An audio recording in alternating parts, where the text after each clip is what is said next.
Shoo-wee! I never thought I was ever going to get to this point. I mean, this time. Point in time. There we go. Shoo-wee! I didn't think I'd ever get to this time. Time, point in time. There you go. I never thought I'd ever get to this point in time where I'd actually get to do the reveal. Every time I walk past this, let's start over again. The arms of the angel fly away from here, from this dark. Yesterday, just as I was about to do the reveal, we had a customer walk in. 3 hours later, we finally got his gun fixed up, ready to go to the match, and out the door he went. Anyway, every time I walk past this package today, I had to shake it, wondering what this baby looked like, smell it, what it smelled like. Maybe that would tell me a little bit more of the story. Taste it, lick it. Don't taste too bad. They got a lot of good food there in Pennsylvania. I wish it was a Philly cheesesteak. Maybe old Jim Borden surprised me with a Philly cheesesteak from Pennsylvania. Philly cheesesteak. Anyways, it's time for the reveal to look at Jim Borden's legacy action. A little over a year in the making. It's finally here. I got mine yesterday. Eric should have got his yesterday. Eric probably didn't waste any time and tear it over, just tore right into the package. But me, I love y'all, and I saved the reveal just for you guys. Anyways, let me get my knife, let me adjust the camera, and we'll cut into this little jewel. Well, hopefully not the action, just into the box. Anyway, I'll be right back. Give me a second. 2 seconds later. Well, here it is, folks. Finally, after long last, walking past this box all day long, just wondering what could be inside of this little jewel. I've also got my old Bkmxd here, just to keep this little baby happy. I hope I don't open this box up and there is a Philly cheesesteak sandwich, just in case. I brought my Bush's tea with me, because I don't want to eat a sandwich without any tea. Man, this is good tea. I wish y'all had some. If you don't, move to Texas. Anyway, let's get at it. Get my knife. Let's cut this little baby open. Pray I don't scratch it. That would be a bad thing. Especially for Jim, because he'd be polishing and DLC coating the action. So, get rid of that box. Try to slice this little girl open and not do any grievous harm to what lies inside. Yeah, it's not a Philly cheesesteak, but a good action smells pretty good too.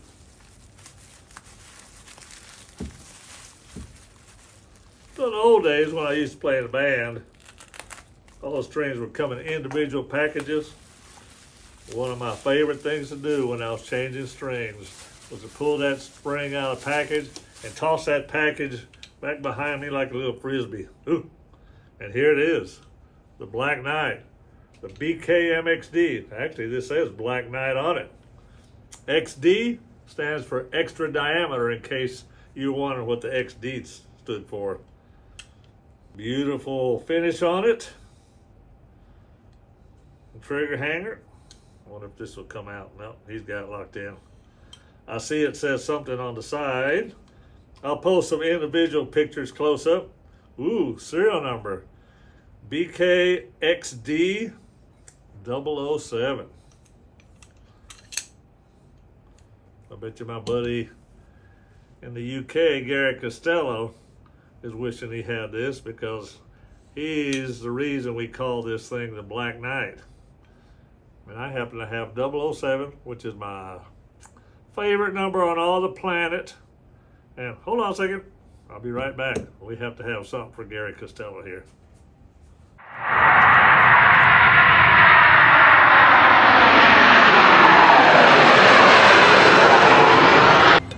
Take the picture, take the picture, take it, the picture!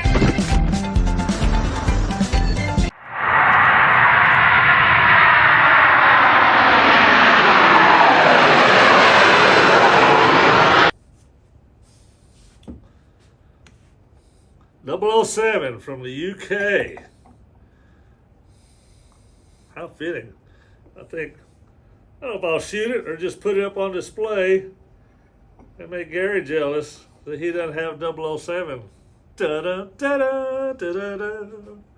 So, sorry, Gary. If I had some tea, I'd drink that to you too. I don't have any crumpets either. So, we'll put this off to the side because this is what my good friend Assad Wahid brought to me from the UK. Anyways, let's take a look at this little girl. Let's compare weight before we do anything. Here's the MXD. Turn this little jewel on. It weighs 2 pounds, 10.7 ounces. It may weigh a little bit lighter because it doesn't have the trigger hanger and or the 2 stainless screws that fit in it. Let's see what this one weighs. 2 pounds, 12 ounces. That's probably the difference. The trigger hanger and the 2 stainless screws that are in the Black Knight. So the first thing you'll notice before you look at anything is a difference in bolt diameters. The old Black Knight, the old Bkmxd was just slightly under 700 thousandths, so you could just call it a 700 thousandths diameter bolt. The new Black Knight is just under 3/4. What that does for you, it gives you a larger bolt lug surface.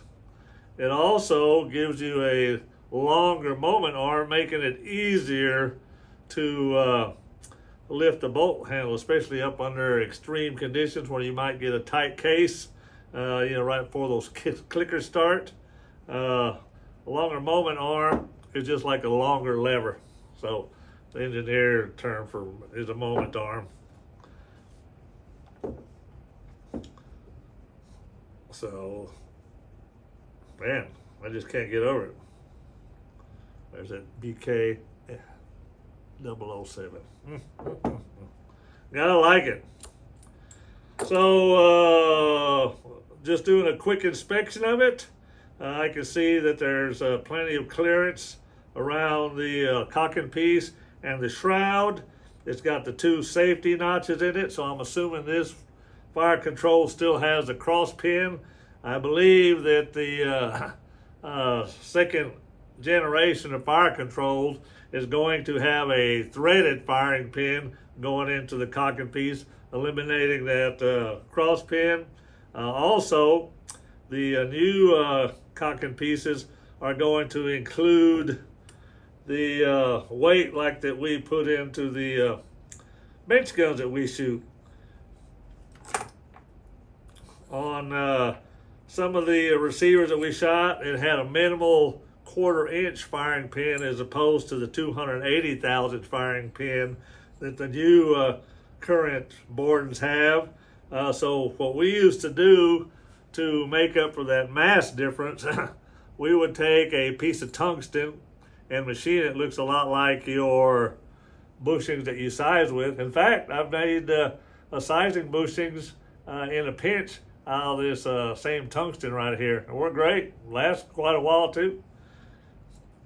So we would take the old spring off. Now you can see that there's a difference between the old spring and the new spring. And then so as not to change the spring rate all that much, that means how difficult it is to open and or close the bolt. And we would shorten that and add this. So we had three different weights that I would use. Some of the guys up east would just use one weight. This one here is about 350 thousandths long by about 420 thousandths in diameter to 22 thousandths in diameter. What I would do, I would make three different weights. I would make a 3/16 long weight, a 1/4 inch long weight, and then this big 350 long weight. And with those, you would change the mass. Most people wouldn't ever change the weight in there because it was too difficult to change on the range. I also used to changing them. It wasn't a big deal for me. I could take the volt apart, disassemble it with a power drill and or hand drill rather on the range, and change from you start with the 350, then you put the 250 and shoot some groups, and then shoot the 3/16. And then if you want to check it with no weights at all you have to do is replace it with the original spring that came in there. And you would have three different fire controls basically. And you would see that at 200 yards, one of those combinations would give you the least amount of vertical dispersion, leading to the greatest potential for small groups at that distance. And at 100 yards too, if it shoots good at 200, it typically gets shoot badass at 100. So anyways, this is what we did. Jim has agreed to incorporate that same weight system, except it's not going to be as difficult to do it. All you're going to have is either an 8 or a 10/32 thread hole into the back of the shroud with a little button head cap screw, and you're going to take one weight, the light weight, screw it right on, check it, shoot 3/3 groups at 200 yards under some fairly benign conditions. Take that one off, put the next one in, the 1/4 inch one, shoot it and see how that shoots. Take it off and again put the heavier weight on there and try that, and you'll see that between the fire control with no weight and the one with the maximum weight, you're going to find a combination there that gives you the least amount of vertical dispersion. That may also cut down on some of those flyers that you see out at 200 yards. When you're increasing the mass and you've got a harder strike on your primer and a more consistent because of the mass right there, you'll see that one of those is going to be a fantastic combination, and it gives you the greatest amount of diversity over the course of the day, where in changing conditions, the gun is not going to seem to want to go out of tune as much.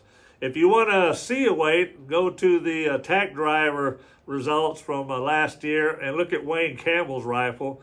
He's got a Bat 3L, which is the large bolt body action that Bat made and discontinued this year, I believe, because I think I got the last bolt for the action combination I've got.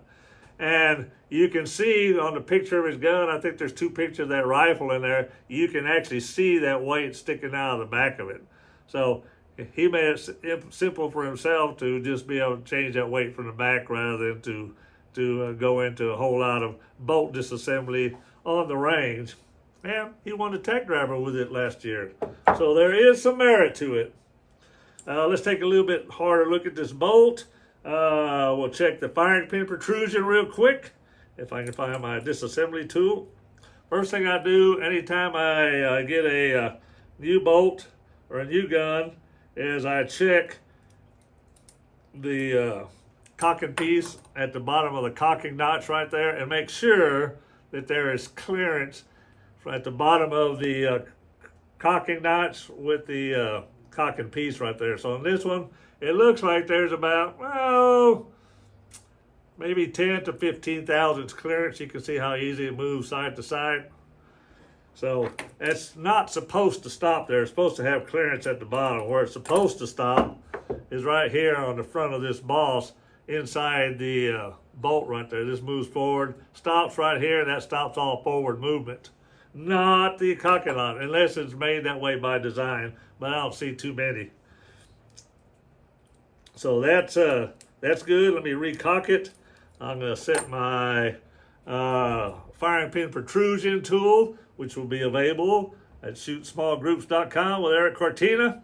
And if you also order by midnight tonight, you'll also receive a free shroud from Eric. No, I'm lying about that part. But he is going to be carrying the firing pin protrusion gauges. Usually if you have a catastrophic failure of your primer on the range and you got one of these things, a lot of times you'll see the primer blank, a little piece of it will fall inside the bolt. First thing you want to check after having something like that is to see if you're still maintaining that same firing pin protrusion. If not, you need to disassemble your bolt as quickly as possible. Get any debris that may have got into that bolt to clear it, and then to get it back in service right. But this tool checks it real quick. So right now we're set at 0. I don't know if you can see that, but that's 0. And we'll drop the firing pin.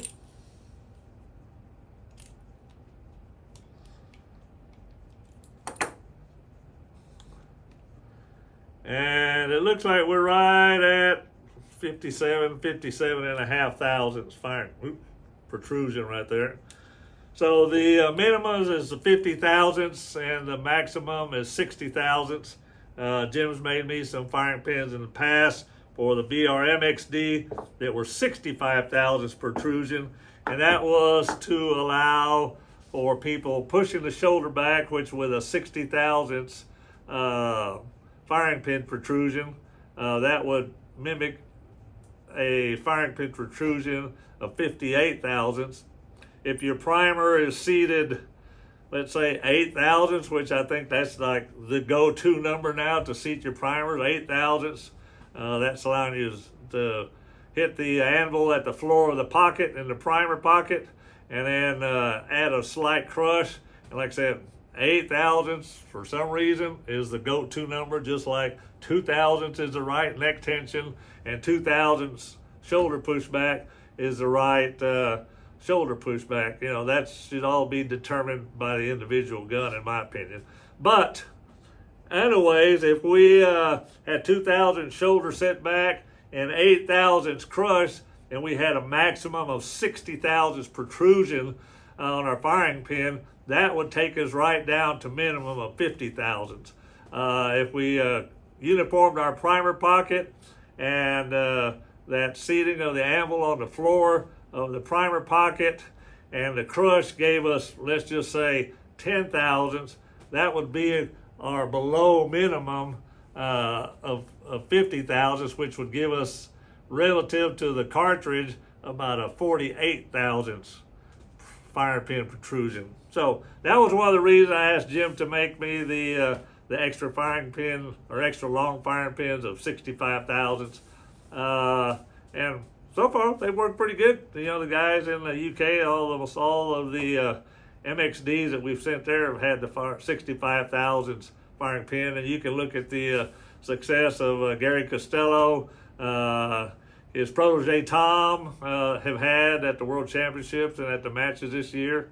All working pretty good. Anyways, these look like it's at 57, which according to the standard specs, it's well within the specifications.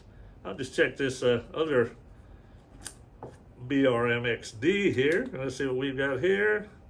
That, we'll drop it. And on this one, we're showing 60 thousandths. So this one's at maximum length right there. And Jim just redid this one for me, so he may have made this at 60 thousandths just for me, because he knows I'm a whiner. Speaking of whining, I believe that's how the Black Knight came about. About a year and a half ago, Jim got with Eric Cortina and myself and say, hey guys, how come you're always messing with perfection right here? You know, you won the World Championships, you won the Southwest National Championship, your team won the U.S. Championships, not the U.S., but the World Championships down in South Africa. Eric won the World Individuals down in South Africa, shooting perfection right here. And we say, well, you know, we're always messing with those things. And even though this is perfection, we're constantly changing the firing pin springs in them to a heavier weight. I checked this one when Jim sent it back to me, and with my Yamada spring rate checker, it was right at 24 pounds. I haven't checked this one yet because I just got it. So it feels like when I lift the bolt handle that it's pretty similar to the Bkmxd.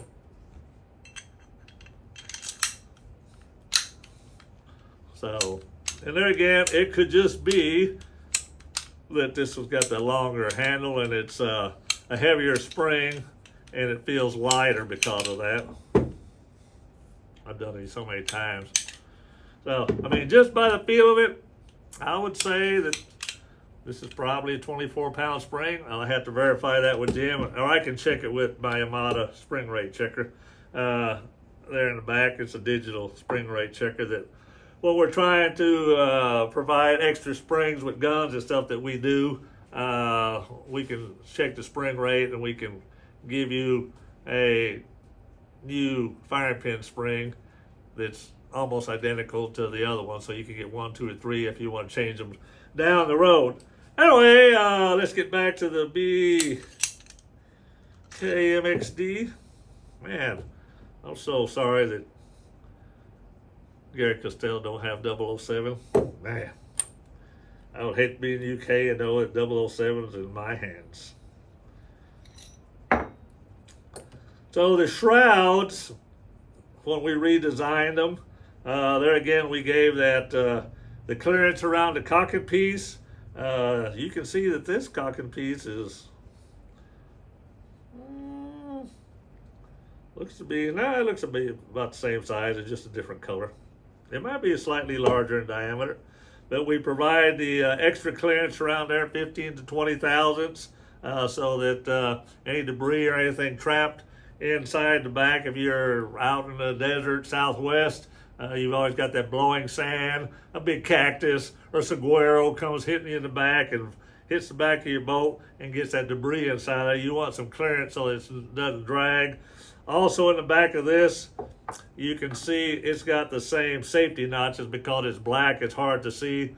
If you look at this silver one here, this is the way all the shrouds that come from Eric look. They've got the safety notches in there, so in case your cross pin or your roll pin happens to come out of the action, out of the side of the cocking piece for some reason, it still won't drag inside of the shroud. Like I said, the new ones, that's probably going to be eliminated because we're going to have a threaded in firing pin that goes into that. Also, the little tube right here on the inside, it's bored out. So you've got probably about 300 thousandths of full diameter where the where the firing pin rides on it. Then it's relieved for about 0.6 of an inch, and then you have another 300 thousandths amounting to 1.2 inches, which that's about the common length for this length right here is 1.2 inches. And this one, it feels super tight in there, but I can compress it real easy. So I don't feel any dragging in there other than the compression of the spring. So when this is a real close fit to this, you have hardly any movement of that firing pin in there, other than enough movement to allow the firing pin to pass through it easily. I can see that right here on the boss on the front, it's been relieved except for a little band on the back, so just in case when this thing is moving forward, you have minimal friction between the inside of the bolt and that large diameter. I feel like you just, minimal clearance in there. So if for any reason this were to drag, it would be just dragging on a very, very slight amount of that boss on the front of the firing pin. Let's check the fit between the this boss right here in front of the flange on the shroud and see what kind of fit we have there.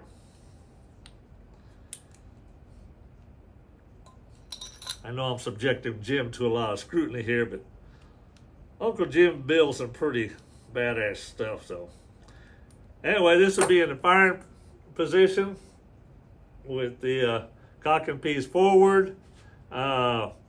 Typically what happens when your cock and piece engages the sear on your trigger, these two angles want to oppose each other. So this wants to push the sear down, and this wants to push the cock and piece and the shroud up. And this thing, I mean, I can't hardly feel any play. I know there's got to be some in there because you couldn't get the two inside of that thing. So anyways, that's something I love to see. The old bench press actions in the old days, they incorporated that same long boss right there, so you could get minimum play. I have a gun that's got this same shroud in it, and it had over 160,000 rounds through it, and it was just as tight the day that I sold it to a friend of mine by the name of Jimmy Cook is the day I got it. So this adds quite a bit of longevity to the precision fit between the bolt body and the shroud itself. This one here has got the standard half 13 threads that the Remington has, and this one, let me look at the threads on this one.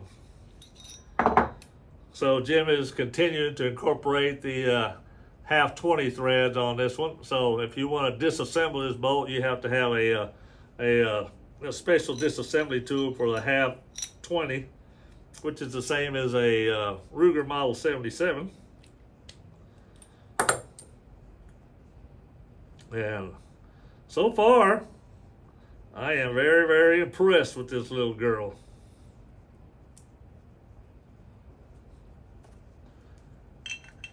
Seeing how it has exactly the same footprint, it's what I've been waiting for. I've got a stock ready and painted for this thing. I am going to screw and glue this into the stock. I'll put the screws in there just in case some catastrophic failure happens and the glue breaks loose. I can torque the screws up to 65 inch-pounds and continue my shooting. Probably as you've heard in some of the other videos by Eric, one of the beauties of gluing the receiver into the gun is one, the stock and the action function is one unit. You don't have to be concerned about any torque that's taking place in the stock from a poor bedding job, or some of these guys who put these things in chassis and don't bed them, they just think that, oh, we'll torque the screws down and that's perfect. And that's not the case. When you glue one of these actions in, the stock and the receiver become one unit. So you don't get any of that crazy torque and everything. You're going to notice that the flyers tend to get smaller and smaller, if not eliminating them, because of the movement of the receiver inside of the stock. You won't see a single bench press gun that's not glued in. We don't even put screws in ours. That's how much we trust the epoxy. The other beauty of having the receiver glued into the stock is that you never have to worry about getting water underneath the receiver in a rainstorm, because I see a lot of the F-class shooters, they shoot in the rain, lightning, mud, unless I'm on the team, and then they quit, so they don't like getting wet. But anyways, man, I can't say enough about this thing. I have to thank Jim for listening to Eric and I and producing this beautiful jewel right here, number 007, Gary. Where's my cup? Number 007, Gary. Started on putting a 7 PRCW barrel on my gun, get the glue ready, and put this baby into the stock and subject it to all the tests. I want to see how it actually functions. And I can't wait for the upgrades on the fire control. I believe those people who got this original fire control, from what Jim told me, will receive the upgraded fire controls at no cost to them. After that, all the other Bkmxds will just have that standard feature with the gun. But I mean, this is just a work of art and definitely worth the wait, Jim. Wow, I can't say enough of it. Anyway, like I said, I'll get you some pictures of all these parts. I'll check the spring on this one to see if it's a 24 or 28 like Eric does. If it's a 24, I'm sure Eric is already swapping them out. But anyways, that's just my buddy Eric. Love y'all. Keep them small. See you later. Bye.